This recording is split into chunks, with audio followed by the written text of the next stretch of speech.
It's Yeah. like I reading a love me a book. good hand shuffle too. I love Exactly. just, I just the hand shuffling the cards. You just can't beat that. TNMP, the Nerdy Misfit Podcast, with your hosts, Connor O'Neill and Matthew Hughes.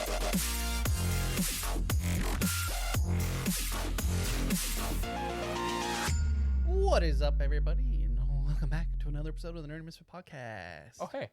Matt, how are we doing for the second time? I'm doing great. No That's- technical difficulties on the first recording of this No, episode. absolutely not. No one that needs to know. So, trying to replay what just happened. Yeah, I'm doing well. I got Um, my Mountain Dew with me. That's why my tongue It's is blue. a little blue. I didn't know it was going to make my tongue blue. But we're drinking Mountain Dew Summer Freeze, cherry, lemon, and raspberry. Not a sponsor. I have and Connor. branded cherry vanilla Coke. Yes, yummy. What is it called? Cherry Float, Cherry float. which is cherry vanilla Coke.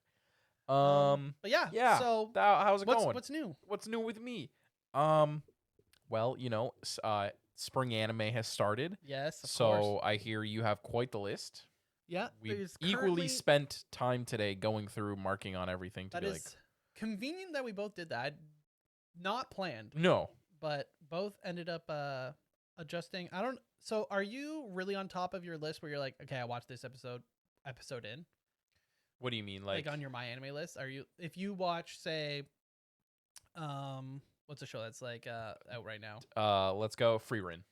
Okay, it's not out right now, but I But I understand meant, what like, you're saying. the- But okay, so you watch episode 8. Are you going to My Anime list and be like, yep, Not right away, no. I usually probably bi-weekly. okay. Usually when I update it for when I'm watching Anime of the Month, then I'll be like, oh, I should probably update everything now that I'm on the site. I see. Okay, so like if you're Um, done Anime of the Month, you're like, okay. I should probably clean up, Or if it's getting near the end of the month, because I still do the Excel sheet that we have, and I still Oh, track yeah. at that end. But yeah, for me, now that the spring season has begun, what I've done is I go into Crunchyroll and I make a watch list, and I call it like whatever Spring season. So anime, spring oh, 2026, yeah, okay. That and then I makes go sense. through and I make everything, put it in there, so then I know that like on when the week's done, I'm like, oh, one of every new episodes come out. So instead of me like going to the crunch list or like typing them individually, it's already in one spot and just boom, boom, boom, makes it nice and easy. Okay, And it just yeah. keeps it, for me, if you do that at the beginning of the anime season, it keeps it a lot easier because then you don't have to jump to my anime list and be like, oh, what was that other seasonal I was going to watch on Crunchyroll? So it's all in one place. And then, if you give the 3 episode, you're like, it's fine. You I'm can like, just remove it from you the can just list. remove it from the list and out of sight, out of mind. It's not a bad idea. Keeps it more linear, except for the ones that aren't on Crunchyroll, like Yeah, Disney my only- Plus or Netflix. Because my Crunchyroll, I really just click the add to list, not the list, like the watch list or whatever. Yeah. The main big one. And as far as organization, I usually just wait for every episode of all the shows I know I'm going to watch to air. Then I go to my anime list, and then even if I haven't watched the first episode, I just click the first episode I'm currently watching, so that way it shows up in like, So you know of it. yeah, and on my anime list, you can have as one of your profile designs showing current season anime you're watching, and that by watching, even if I haven't the first episode, it puts them all in that box Category, so that way yeah. I can see them. But yeah, I've got 10 on the go, on top of the anime of the month, so there's a lot. Exactly. Which, if you're new around here, we do Anime of the Month, which is the last episode of Wednesday. Last episode, it's the last Episode Wednesday of the month. of the month. That's the wording for was the terrible. Anime. Yep. Um, And we just watch the yeah. anime we pick at the beginning, Exactly. which we've been trying to spread the genre love. Which we've been doing better, and that's why we're watching our first ever Gundam. Yep, we're watching our first Gundam because Matt wanted a mech, Yep. and I wasn't gonna let Matt pick anything because sometimes Sometimes. Most of the time. he goes a little off the rails Yeah. sometimes. All To the be time. fair, for this one, I did go down a couple lists, and I was like, oh, because I wasn't sure if we wanted to go full Gundam, to be fair. Because Gundam, well, from a non-biased perspective, yeah, Gundam, is the mecha. it's like the mecca of fates, where you're like, where do I start? Why is there so many different titles? Are these the same characters? Are they not the same characters? It's also for me when I think of like classic mech anime, Gundam's the one I think of. Mhm. Even as someone who has never seen any Yeah. mech Gundam shows, I did ask Gray for if there was a Gundam we could watch where we didn't need to be super deep in the rabbit hole. Yeah. And that's why we're watching Which from the Mercury? the Witch of Mercury one, which has been totally solid, decent chunk in. As of this episode going live, you'll only have a bit of time, so if you want to join in, you got to watch a lot of episodes really quick. Yep. But we do have a Discord where you can chat about it. Also, if you want to get involved in picking the next one, no Let us better time than to know. comment on the Anime of the Month episodes. We will be covering some of the Crunchyroll nominees in the months coming up. Speaking of which, go check out the Crunchyroll nominee episode we did with Gray, where we create our own ballot. It's a great time. You can join the Discord and put your ballot, or you can comment down on that video and tell us why we're wrong or why you agree with us. I know you guys are totally going to agree with us because all of our picks were 'Cause absolutely all correct. anime fans are very nice people, and they all agree. Exactly. They all agree that My hero will be the Matt anime has of the year. best taste. Oh yes, me. I love all anime. Love my niche anime that's got a 6 out of 10 on my anime list. Top tier animes. All the best. Now Connor, Yes. the episode for today. We're talking about something that we have dabbled in over the years. I would say more than dabbled. I would say it is something that we enjoy, Yes. but we are not Obsessed. obsessed with or extremely passionate about, but we definitely enjoy it. Yes. And that's TCGs, Trading card games. which we have talked about before. We have. We talked about it first back in the olden days of the Nerdy Misfit lore on episode 19, Oh, way back. which was called Time to Talk about TCGs. I thought that was a really I clever thought it was title. clever. I thought it was great.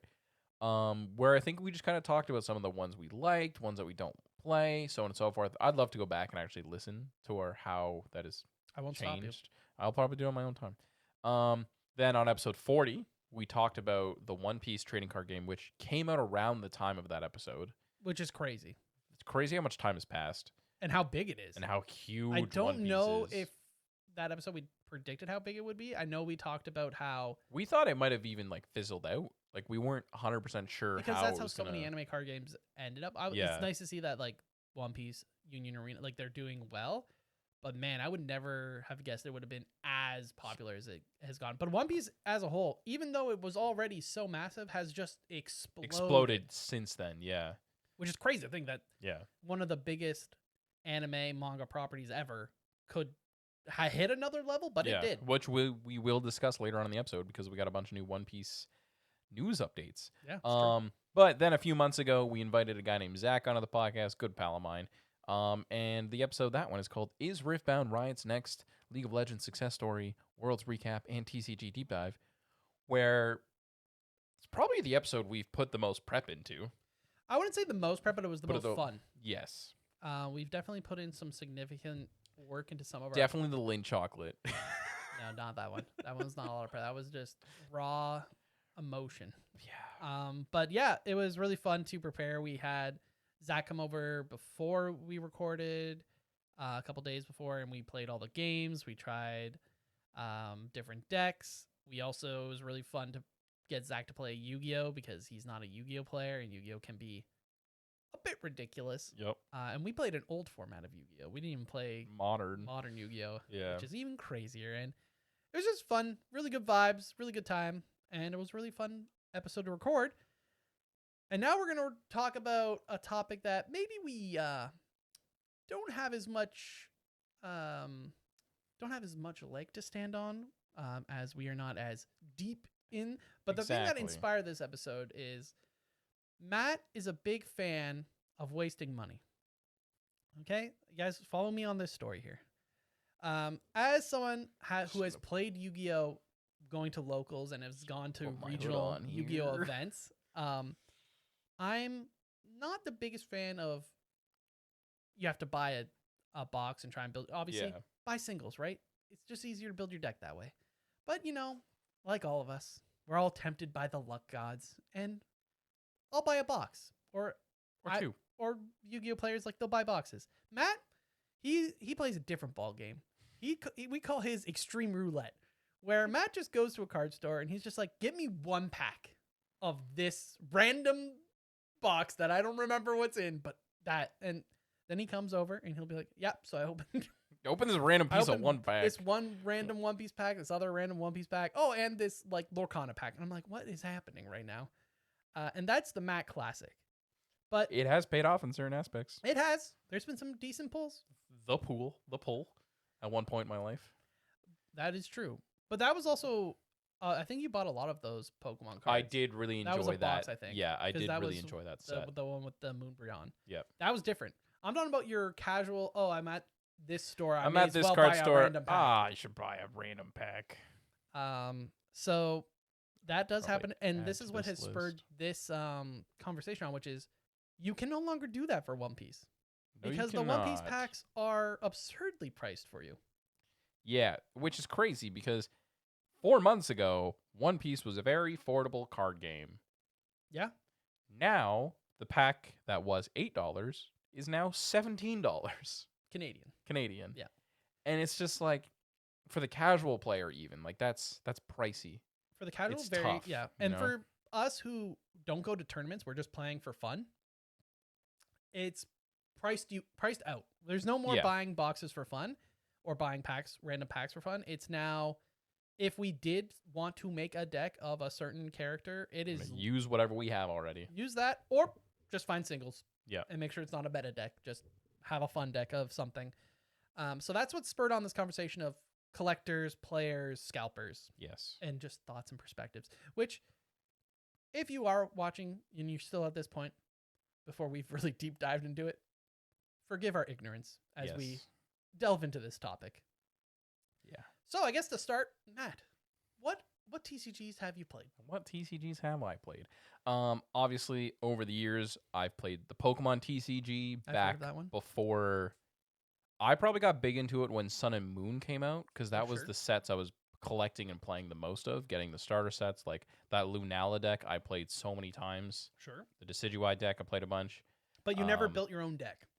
Nope. Okay, on to the next. One Piece, which you and I have played together. We've created the collection together. Yeah. You've done pre-made decks.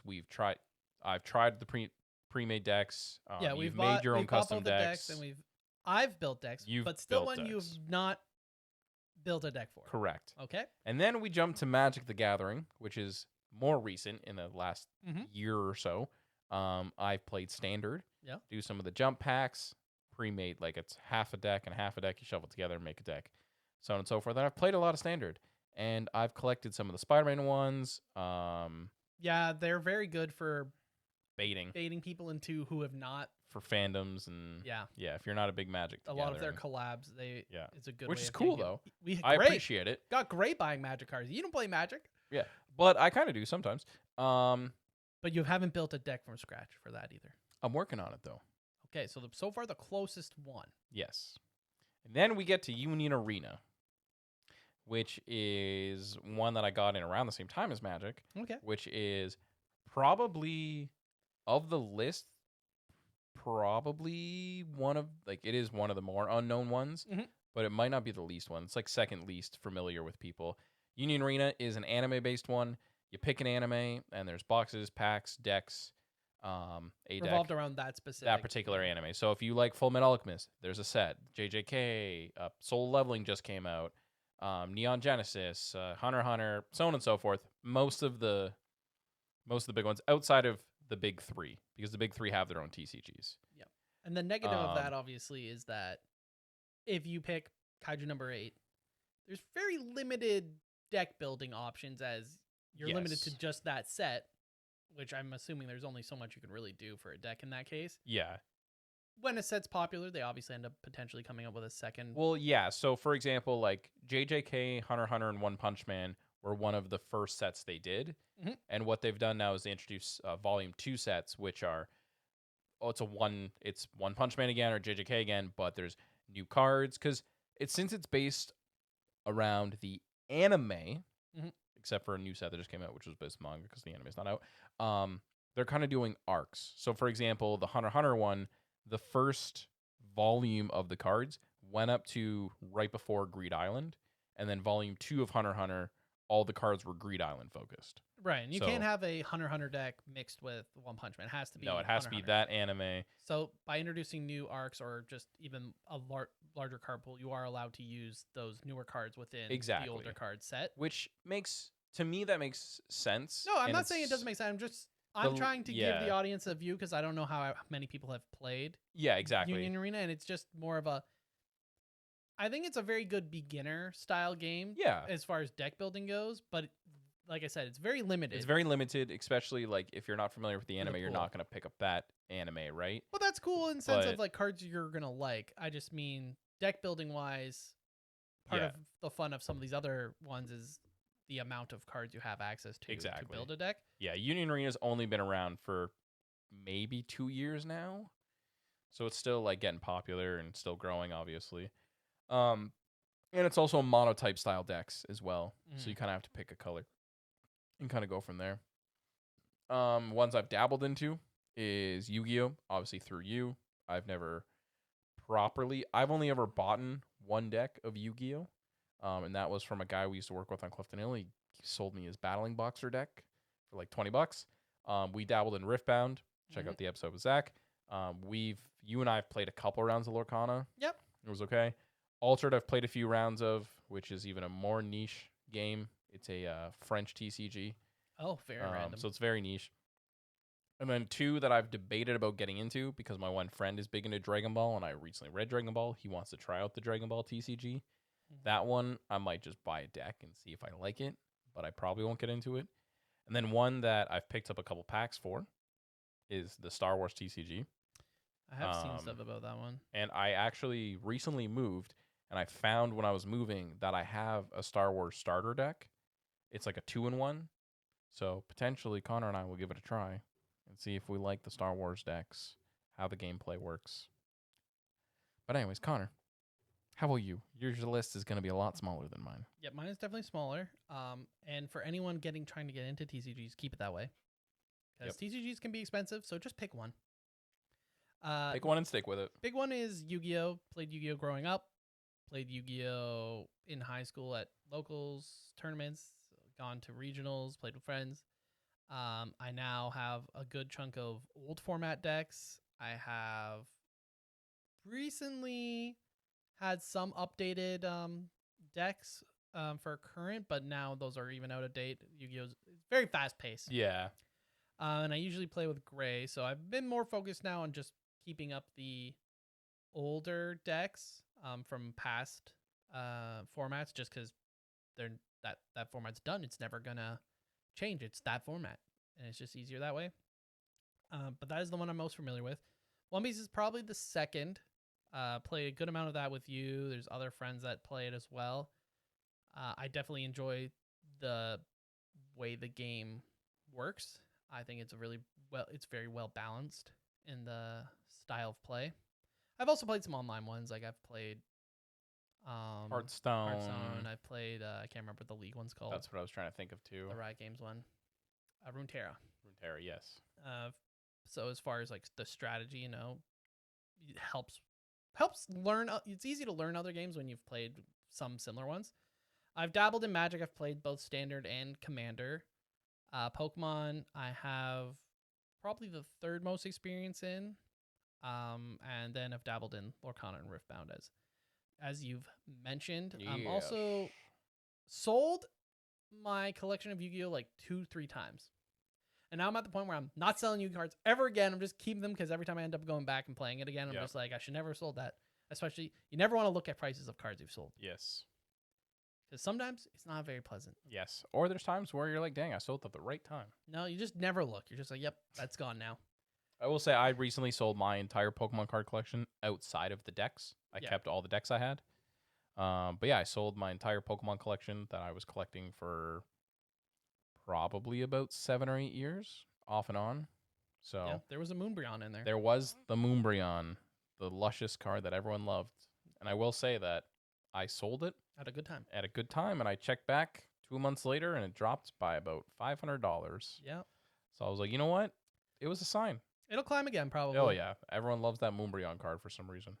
So, obviously, as more casual fans of card games, Yes. I don't think we are as affected or are as well in the know as some of the players. So we definitely are going to rely on you guys to comment down below.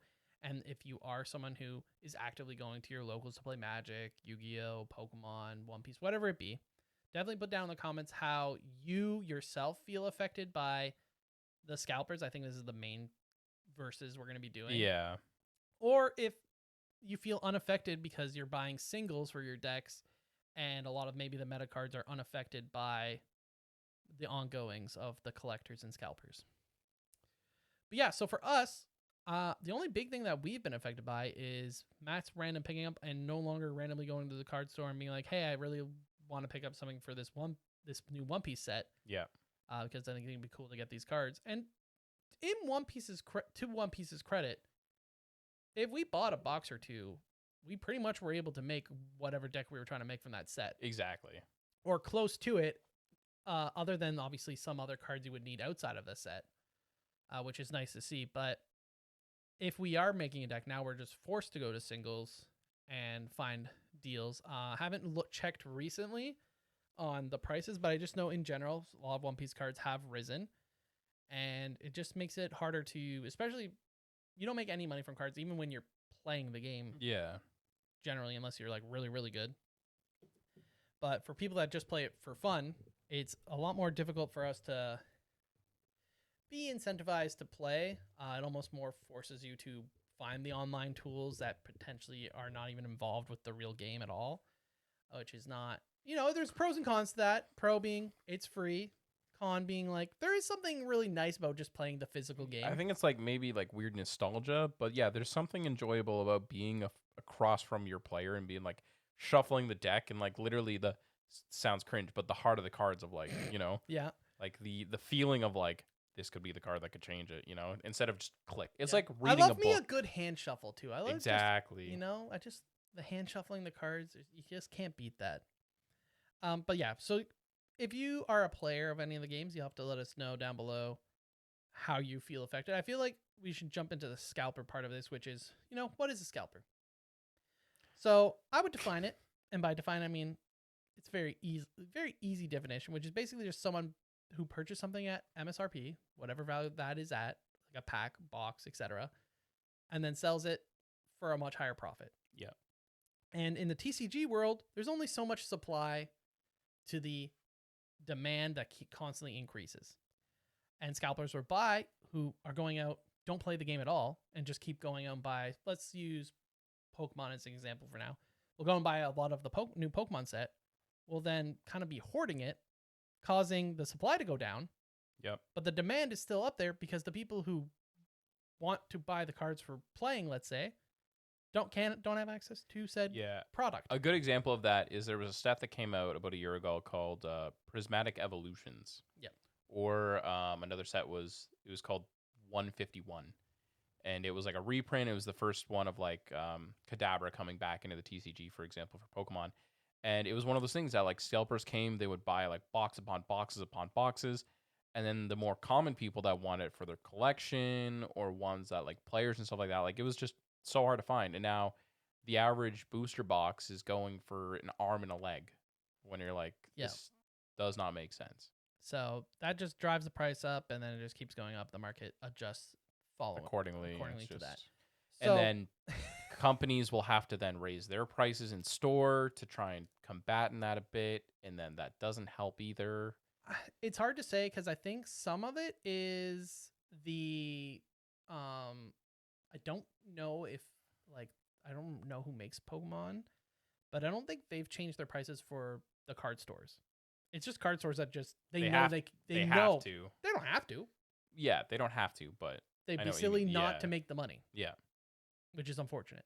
Well, it's one of those things, right? If you're a card store, right, and you see that a single pack online, people are selling it for $15-$20. Yeah, and you have it in store for $8. Makes more sense for you to get that money than someone buying it for you for $8 and then making $12 of profit that you could have been yours. I understand it. I'm just saying it just they sucks. do have the choice. Yeah, it's just, would you say no to all that extra money? Probably not. Exactly. But yeah, so I feel like the big explosion started with probably Jake Paul and his dive into Pokemon and collecting. Jake Paul or Logan Paul? One of the Paul brothers. Logan Paul. Yeah. And his diving into Pokemon and old Pokemon sets, and then that started to rise Pokemon. Then he started getting some of the newer, and it just kind of exploded for people who weren't as into Pokemon, getting into the hobby of collecting or trying to hunt rare cards to then obviously sell because their values are so high, which also increased the amount of people getting cards graded. And that's another thing. That's a whole different thing when we'll get into, which is collecting, where people are just getting cards. They're not playing with the cards. They're just shipping them off to whatever PSA, yeah. grading company they want, and then just coming back, and then it's put in maybe a binder, but some people just have them in a suitcase or a vault or whatever, and it just stays there, Yeah, collecting which is a bit dust. sad I agree. in some ways. But that's kind of, I would give, that's where the true explosion of the scalp, because scalping has always existed in a whole bunch of different things. Yeah, For graphics cards, for video games, you name it. There's been scalpers for it, but this is the one that I feel like has really started for the TCG world, and it's mostly ended up. Pokemon's always been the one that's kind of at the center because it's such a popular property. It's such a big property where you don't need to play the card game. You could just like Jigglypuff, and there's this really cool Jigglypuff, and people realize that people really want this Jigglypuff. Now it's impossible to find that Jigglypuff. Oh, that Jigglypuff's only in this set. Oh, now it's impossible to find that set because people are just hunting for that Jigglypuff. It's the domino effect. Like, right? It's just... And people are buying these sets, these boxes, and they're not even opening them anymore. They just know that through time, that set will become harder and harder to find, and then they have a sealed box of that 5-10 years down the line that's now worth tons of money compared to what they paid for it. Yep. So one big thing that we've seen to counteract this is Bandai, who makes the One Piece trading card game, has started to try and push the card stores into taking off this shrink wrap when they sell a box, so it's no longer a sealed box. Yep. I haven't bought a box since this rule's gone in place, so I don't know if every card's doing it for us. I don't know how enforced this is either, but it is a clever trick to be like, hey, it's no longer, but it does also promote people potentially sealing stuff themselves and cause a whole other can of worms. But what do you think are some ways that maybe places could? I mean, we see it more commonly now, like vendors, like bigger companies and even like local card stores are now like putting pack limits. Yeah. Where it's like, oh, well, how many videos have you seen of someone going to their Walmart, Target? Yeah. And just the bigger box stores Costco, just don't care. buying But like your EB everything. Games, your GameStop, your local card stores, they usually do like, okay, 3 packs per person. And yeah, because I've seen so many videos of people just dumping the entire thing into their cart and leaving. And you're just like, what? For what reason? And it's also, at the end of the day, most of these games are just children card games. Exactly. They're meant to be kids. Card games for kids. Yeah.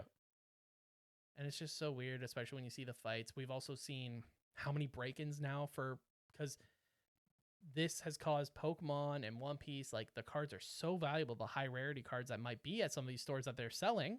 That people start breaking in. People are and willing just to like, break in and try and steal that card so that they can sell that card, which is crazy.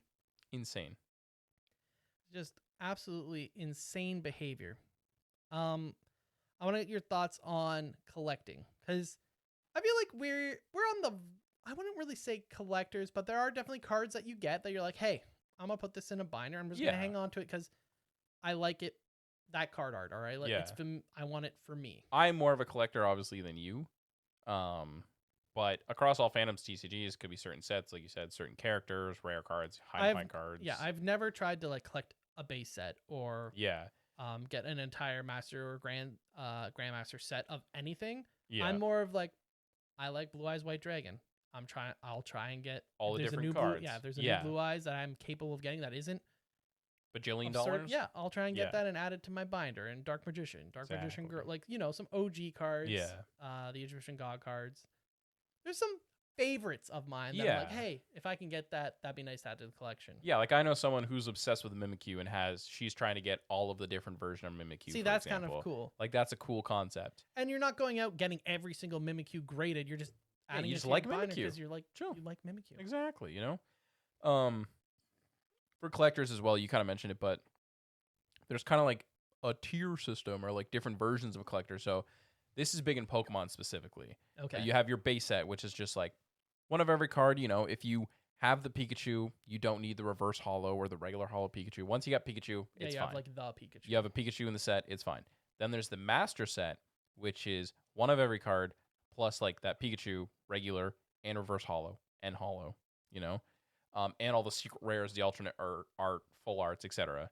And then you have the Grandmaster set, which is everything of the Master set, but then also all the promo cards that come with the different boxes and stuff as well. Okay.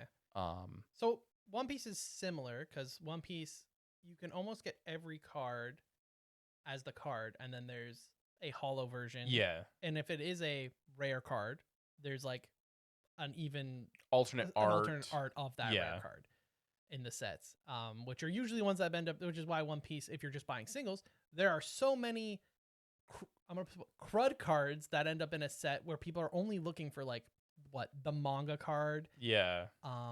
maybe like wanted poster cards, and that's like it for the most part. Everything else is just like Whatevs for them. Yeah. so the singles end up being decent to get from that point of view because what else are you gonna do with all that other stuff? Yeah, exactly. But yeah, so Now I've base setted a few, I've Which base is- setted Union Arena. are you putting that in a binder, or are you Yes. just Oh, like yeah, okay. yeah. I do binder because then also like when I'm making decks for Union Arena, it's a lot easier for that regard too. Yeah. Because I usually end up buying like a decent priced binder, so I'm able to put like 2 or 3 cards in each slot. Yep. Because then I'm like, oh, cool, I need 2 of this card, so I know that there's 2 here, kind of thing like that.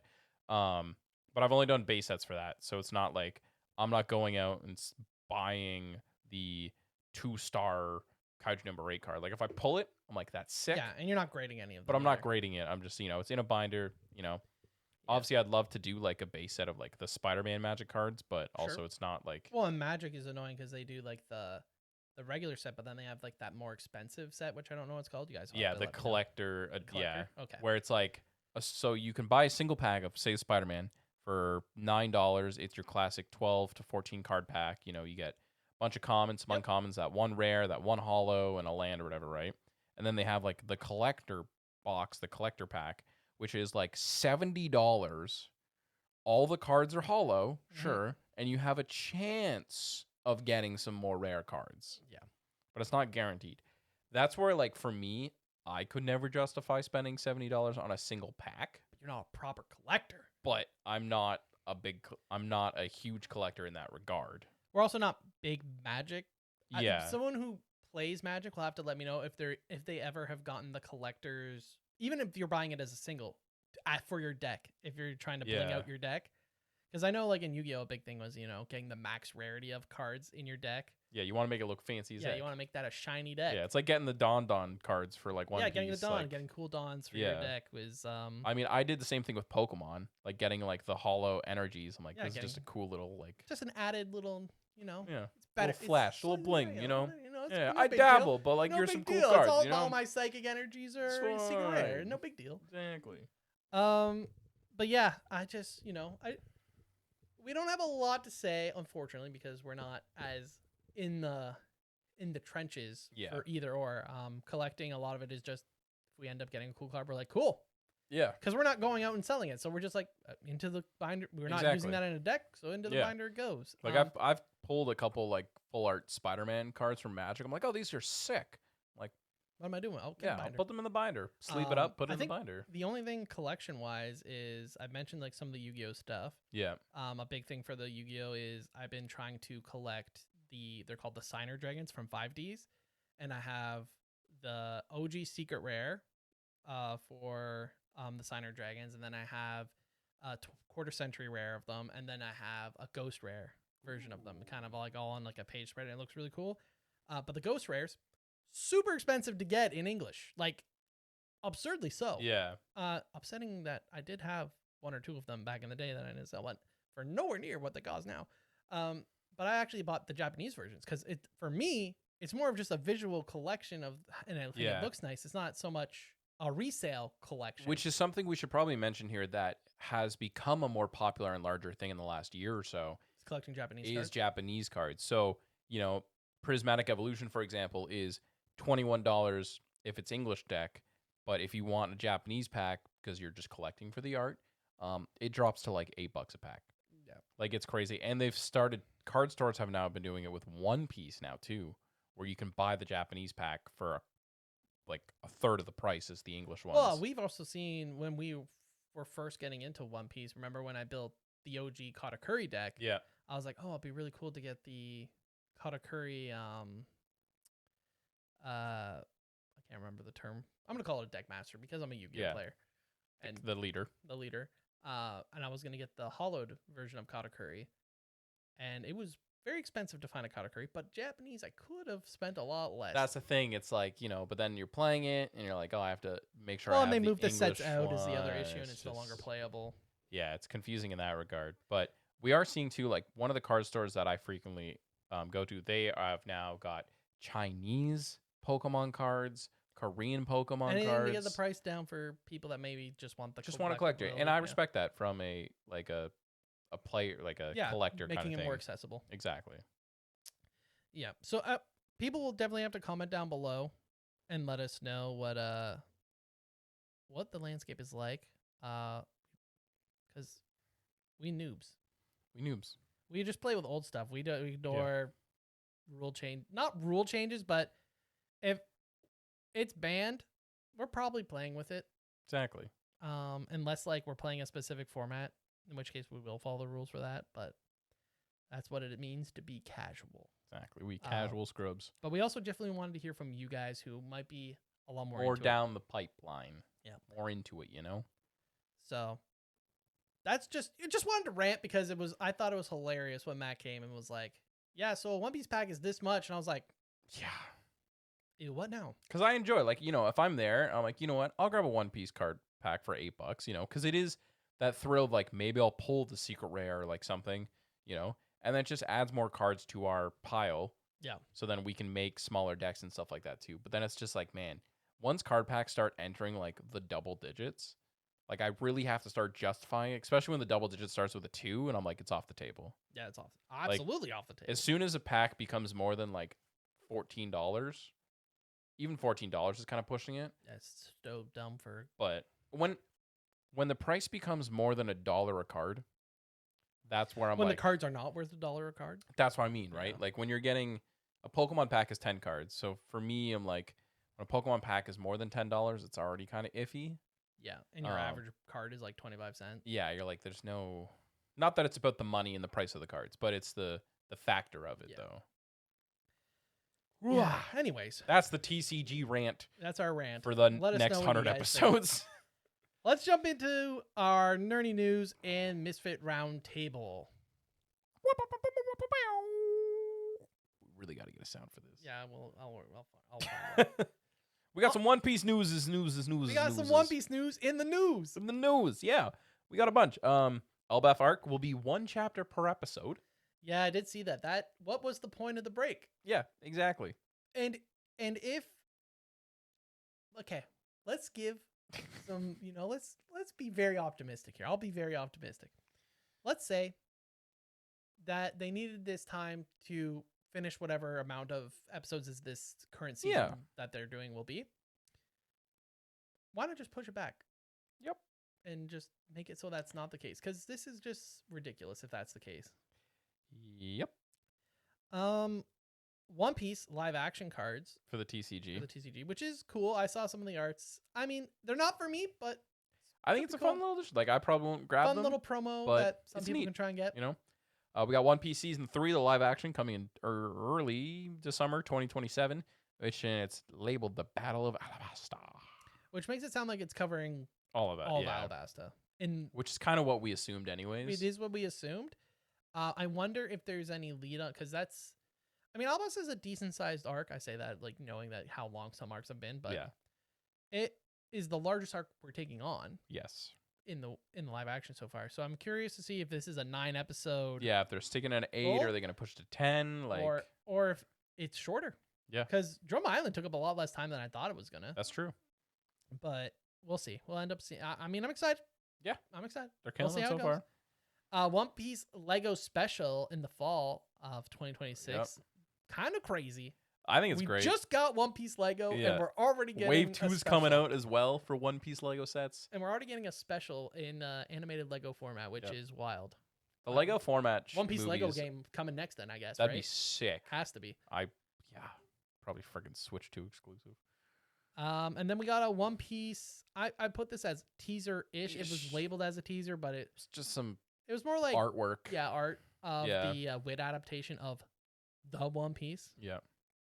Which I am excited to watch when that comes out, just to see how much cleaner it is, and also see what kind, just what's changing here. Exactly. Another big one is Hunter x Hunter chapters are in the works. Some are done. Hopefully coming out soon-ish.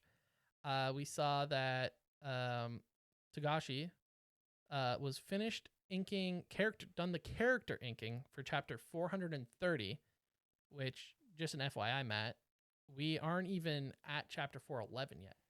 So if he's doing the character inking for 430, that sounds like there could be a very decent run of Hunter x Hunter chapters, Which would be kind of crazy because coming up. Been a hot minute.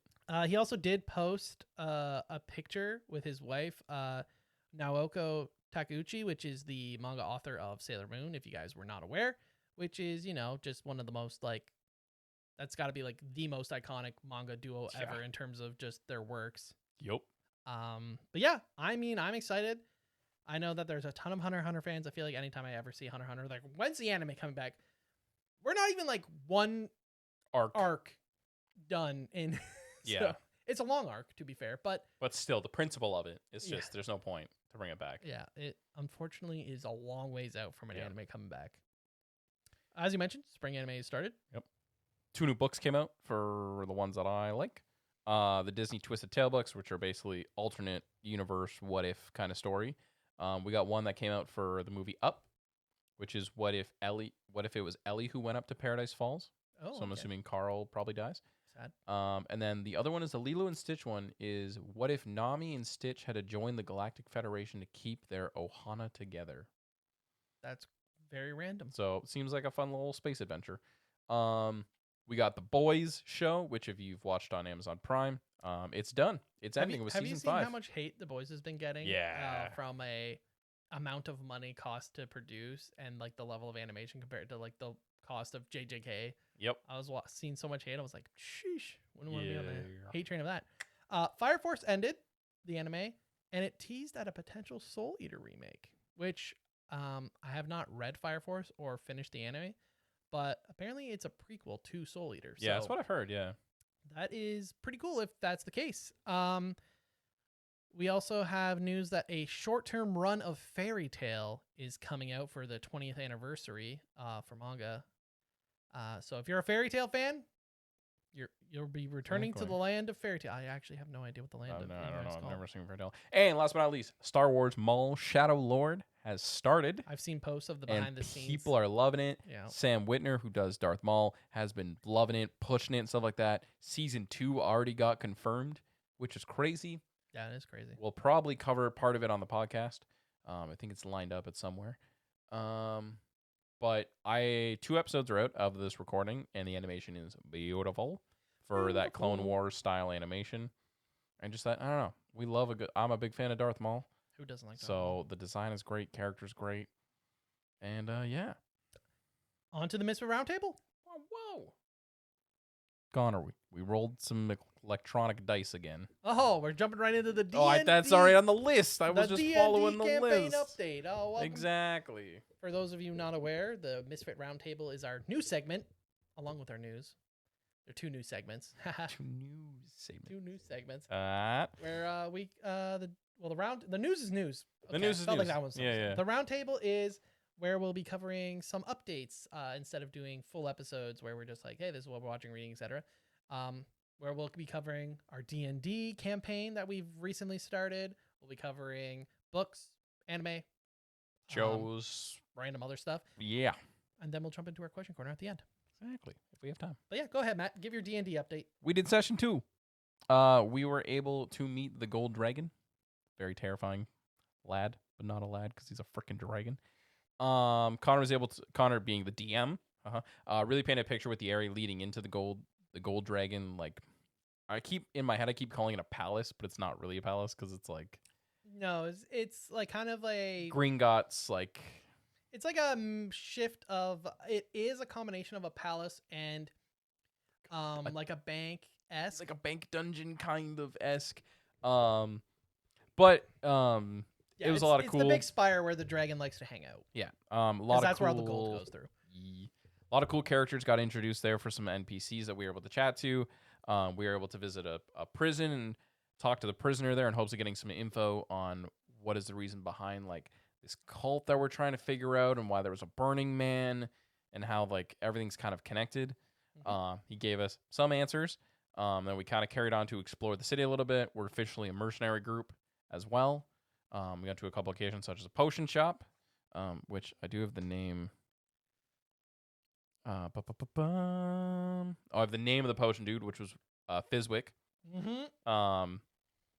I forgot the name of the location that we went to, but I know the guy. I know the guy. I know the guy. I know the guy. I'm excited for next session to see how far we'll get and how the characters vibe, because there's a couple more characters that are talking more than others and kind of like giving more of their backstory, while some are more on the back burner right now. Right now, my character Core Greek is just chilling with Kaith. He's a little rock gnome. We're short kings together. But I definitely need to grow my friendship with the other peoples of the party. And for me, I just still have a lot to work on with like talking up and really to get to know my character to help flush that out a bit more so it can help with the story itself. Yep, that is true. I think so. Are you keeping notes when you're playing? I keep like spark notes, yeah. Okay, to so kind of fill in the blanks. how are you keeping notes? Just as like a general, I'm just curious. I just kind of have it on like session 1. I had the notepad on my computer. This Okay. one I was trying to figure out a new setup, and like I didn't have my headphones and stuff for session 2, so I was like writing on a piece of paper kind of things. Oh, okay. But then I have a couple notes on my computer, and that's why I was like, oh, do I know the name? Do I not know the name? Okay, you're still figuring out what your best setup note for taking D&D. will be. Yeah, because okay. like I don't have another monitor yet. So then I actually like right before the session started, I physically picked my TV up, I moved it, and like That's so HDMI, funny. and it was just like whole thing, and it was kind of tough, but it's okay. I'm figuring it out. Obviously, yeah. For me, I have the session, which is a pretty good note Yeah. taker of what is happening, but obviously you can't assume everything that's going to happen. What I've been doing is I've been trying out some AI tools because I record every session's audio, Mm-hmm. and I've been putting it through different tools to see how they do. And I did find one that does honestly a pretty good job of picking up what like places, names, and highlighting them. And it's definitely been good for kind of just recapping what's happened. Yeah. I'm definitely impressed with it. I know that some people are very against AI when it comes to tabletop RPGs, but I think there's no issue in using it to help recap sessions, or especially as a DM, if so many things are happening, especially for a new DM, to help keep track of those things. Yeah. But yeah, Matt did an okay job of covering what happened. The party entered the Minted Spire, which is essentially, like Matt mentioned, it's kind of like a combination of a treasury, I guess, with a palace in a way. It's where the gold dragon Armax spends a lot of his time, and it's where he asked the party to go to. And he basically voluntold the party that they are now working for him as Black Ink assets. And he's hired them to sniff out the Ashbound Heart cult in the Bronze territory, because currently in the Gold territory, and there's a lot of the cult coming from the Bronze territory, according to Oramax. Mm-hmm. And he blames the Bronze dragon, Thalindra, because this dragon is rumored to be a pacifist and is letting the cult just run amok. So he's kind of hired or force hired the party to handle that for him. Yes. Like you mentioned, party interrogated a prisoner who was not part of the cult, but was doing some smuggling work for them. You know, some weapons, magical components, metals, you know, all the good stuff. The party proceeded to do a bit of shopping, met some shop owners, met a wizard. Yes. That works at the magic school in the city. And then we also had a bit of detective work before heading back to an inn to discuss their plans. And this is where we left off before we'll have session 3. Currently, we're playing every other week. Session 3, I would say, is about 95% planned already. Beauty. So I only have the finishing touches to do on it. I think some of it will probably spill into session 4, depending on, unless there's a really large right turn and I need to completely re-prepare. But I think I may have over-prepared for session 3, so Better to have more than not enough, you know? it's true. It doesn't hurt to just throw things in a use that for later Exactly. category. But yeah, I think so far it's gone pretty well. As predicted, session 2 was a lot more role play based, a lot more talking and going on. There was no combat. Mm-hmm. But yeah, I think Matt covered. Generally, we did have a player missing, and Yep. we do have a rule and set that if there is only one player missing, we will still be playing. Yep. I did message him beforehand to kind of get his reaction to certain things that would happen with his character, just so I know I could play it if he wanted it played a certain way. But Matt did mention he is a bard. Yep. But he's quite a quiet bard at the moment. So I think Matt's just trying to find his footing on how to. Yeah, because I'm Play also the kind of like a charismatic hermit bard. background, so it's kind of like tough in that regard. But I need to get out of the shell and just go full bard. Yeah, I think he'll figure it out. It's just funny that he has the highest charisma stats right now, but he is one of the people talking the least. Yep. So we'll see. I don't want to force any changes for you as the DM, but it's just an observation. As mentioned in the last episode where we talked about this, it's also not your regular friend group. So it's also a combination That's- of Matt, the person, getting used to everyone. Yeah, that's like the toughest thing for me, I think, because like the whole group that I'm playing with, you guys have already done a campaign together. Like you guys have played multiple sessions together. So I'm kind of like, But we're all new characters. yeah, you guys are all new And I'm characters. hoping- Yes. Eric is playing a character who we've had on the podcast, is playing a good icebreaker character. Mhm. I hope that his humor has kind of helped break the ice for a lot of people that are feeling a little bit scared to talk, because he's playing in like a really southern accent. His character's kind of very. What would be a good example? He's like the guy from Ant-Man, where he's just telling a story and then the story leads to a different story, and he's just kinda really, it goes off the rails. And I think it's been a good kind of tension breaker for the early sessions. But yeah, that's kind of what's been going on in our D&D campaign. Yeah. Session 2. Session 3 will not be next week, but the following week. So You're back in a couple weeks from that. exactly. Now, reads, Rex, you haven't read anything, Matt? No, Easter weekend was super busy for me, and I'm still playing catch up on like schoolwork and editing and all the jazz. I couldn't So- remember. I think I was reading Dungeon Crawler Carl 4. I am now on Dungeon Crawler Carl. I just start writing. DCC. Yeah, I just start writing DCC. Yeah. I'm on 5 now. Nice. I'm about halfway through that. Crazy that you've become the book reader in this friend group, in this friendship. My plan is book 5. I'm taking a break. I gotta get back on the inheritance cycle Yes. train and finish. Even if I just finish the 3rd book, then I'll Jump back. Yeah, and then that Well, way. you gotta finish Dungeon Carl book 7 before May.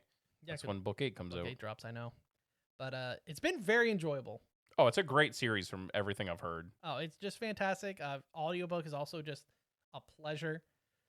If you've ever played any of the Borderlands games, gives a lot of vibes of that with the voice acting, which I think the Borderlands games are so unhinged and funny. So yeah, been cranking through that. Caught up in One Piece. Nice, good. Pretty big things going on Yeah. right now. So Crazy. I wrote in here as our notes as might have to talk about One Piece in an episode soon, because wow, A lot of there's new some- stuff coming. Yeah, a lot of crazy stuff. Yep. As mentioned, for anime, we've got a good chunk of stuff on the go. I know Matt's got 6 that you're playing 6 on or top of anime 7 of the month. On top of Anime Month. And then I have 10 Yeah. with anime of the month on top of that. And I just wrote down that Witch Hat Atelier showing off that it can hang with the big boys. Exactly. And hopefully it continues that for the entire season, and we see something else entering, another more classic fantasy. Exactly. Free Rin kind of, Yeah. we're showing Yeah. off. Upon updating my list for today too, I did throw that I'm gonna try and watch Adolescence of a Bookworm throughout. I didn't Oh. realize it was already 4 seasons deep. Oh yeah, actually, But I will try and give that a watch because it seems like it's something I would like. I think you would. So That's going to be once I finish up a couple seasonals, so because I still need to finish like Hell's Paradise. I think I got you got one the backlog. episode. Yeah. Yeah. But I got like one episode left of Free Run and one episode of Vigilantes left, I think. But I finished JJK today. I finished up Tojima Wants to be Kamen Rider. This is the one thing. So now you're watching a ton more anime, and Yeah, I'm we've the one reading switched. books. We've switched plates here. It's weird. Oh, it is very weird. Because now I definitely should spend a day where I'm just like, hey, just backlog, finish the backlog. Yeah. You know, just pick a goal. You're like, okay, finish this show. Finish this Yeah. show. Now those are done. Jump into the seasonals. Obviously still watching. I've been a good boy. As of this recording, in terms of the anime of the month, I have been a good boy for you. No procrastinating. I'm ahead of everyone. I thought you were about to be like, I'm a good boy. I'm not behind on seasonals yet. I'm like, it's No. been a week, dude. No, I'm behind on some of those. But anime of the month, I feel like I speak for you and Troy as well, that sometimes we might procrastinate. Sometimes. And sometimes we might procrastinate, except for Overlord. Yeah, that I one went you above and beyond. Rush through. And you're like, I'll watch the entire series actually before we record. That one, I watched every season they had of Overlord before the episode. Wild. So I did a good job there. But I am ahead of the game. I'm definitely ahead of both of you combined. Yes. So I'm feeling pretty good about my pacing on that. Nice. Because I think it was, well, as of recording for us, I think it was last week where I was like, or just the last weekend where I was like, you know what? This is a longer show. I should just make sure to start actually watching it. Yeah. And I feel like, you know, now that the episode's going to be next week, I feel pretty good. Exactly. But yeah. Other than that, shall we jump into our writing updates? I mean, I don't have. Yeah. What's your writing update? So my writing update is D&D session 3. I need to pull up my calendar and start just picking time slots and just doing it. Yep. It's not fun when you do it that way. But you got to do it. Sometimes you just got to do it. I just gotta create that separation of like, hey, this is writing time, and Exactly. then that way I can get more stuff done. Yeah. How about you, Matt? Chapter 1's almost done. Nice. And I have now digitized my entire list of things that are happening each chapter, Very good. which is good for me. I came up with a working title. I probably Nice. won't keep it, but I feel like that's very common. for now, the project is simply called A Lost Town, which without Seems giving generic context, enough. seems generic. But I did come up with a main character name, and I might keep it. I like it. So, That's what matters. exactly. The main character's name currently is Jara. Jara. That's jarring. Haha. No, it's Jara, actually. Oh, okay. Very good. So, Hopefully we'll both have significant updates the next time. well, the next time that we'll be talking about it, the rough draft should be done, actually, because the next week's episode is Anime of the Month. Yeah. Then the week after that, we'll be talking about our rough drafts that we finished. So tune in for our next update where our rough drafts will be finished. All right, on to our. Are we doing it? We're doing our new segment. So A new First of all, segment. if you're not in our Discord, join our Discord. We have a question corner. You're welcome to ask questions. We'll answer them. Also, while you're doing some nice stuff for us, you should also subscribe, follow, rate the podcast if you're listening to it on Spotify or whatever you're listening to. On YouTube, click the like button, hit the bell. You'll get notified whenever we post. We also do Marvel Mondays where we post Marvel episodes where we talk about Marvel. Maybe sooner or later we'll start doing Friday videos too. I don't want to get ahead of myself. But we'll get there. Anyways, this is where we'll be answering questions. If the questions are not asked in the Discord, we're going to be hitting our new wheel. I will now shift to the said wheel. And as you can see, it's got some stuff on it. We're going to add stuff to it. But right now, I think it has 50 or something questions. And I feel like that's an appropriate amount. We'll see. Connor, spin that wheel.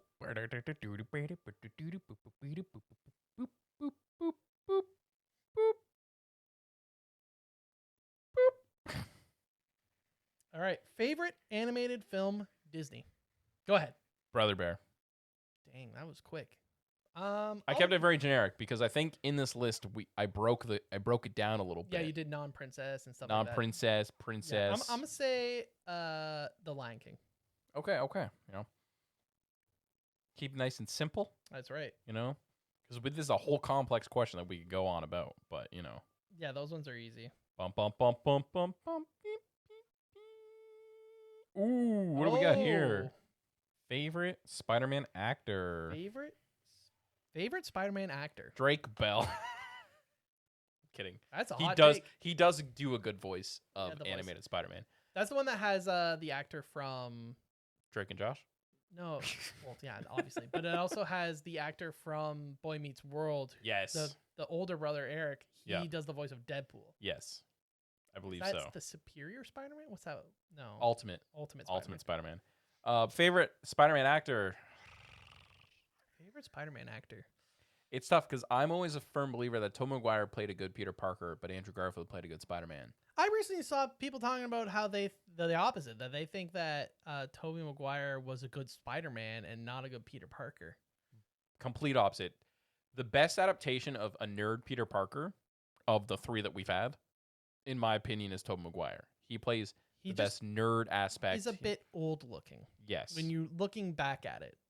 When you're a kid in the 2000s watching like, it, "Yeah, you're it's not. great." You don't even think about Yeah, that. but that was also such a thing in the early 2000s where mid-20-year-olds were playing teenagers. Oh, I mean, they still do it. But they still do it. But then I don't know. Like Andrew Garfield played that good, like quip kind of a-hole Spider-Man. Yeah, his Spider-Man was iconic. And the design for the suit was so nice. It was a Spider-Man suit, yeah. Yeah.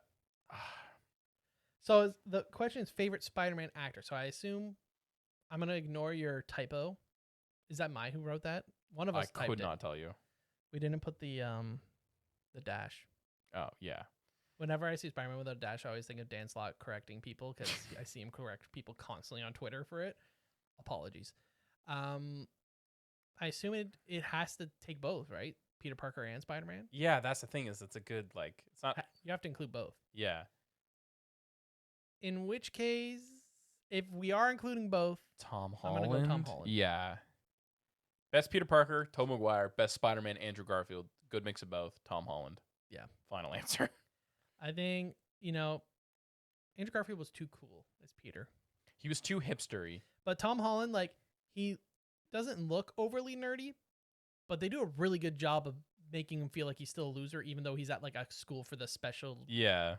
The high intelligence, yeah. A school for the gifted. And he's awkward. He does a really good job of being awkward. But as Spider-Man, he's got a lot of good one-liners. If there's something that the MCU does good, it's one-liners. It's true. And Spider-Man does have a lot of good, quippy one-liners. Do I love the Iron Man stuff? No, I don't love that. I can't wait for this new Spider-Man film to just see as just literally a neighborhood Spider-Man Bare with his own bones. suit, like Yeah. how he is, especially, kind of a lot more alone. Like, see how his personality is like. But Yeah. I would say if we're including Peter Parker and Spider-Man, then I'm going to say Tom Holland. But if we were just saying best Spider-Man, then it's Andrew Garfield. Yeah, I agree. Yeah, I feel like that Should be good. That's a good spot for us to end it. As mentioned before, don't forget to comment, like, and subscribe. We will be back next week with our anime of the month. Hope you guys have a fantastic rest of your day, evening, night. And yeah, see you guys Monday. See you then. Bye.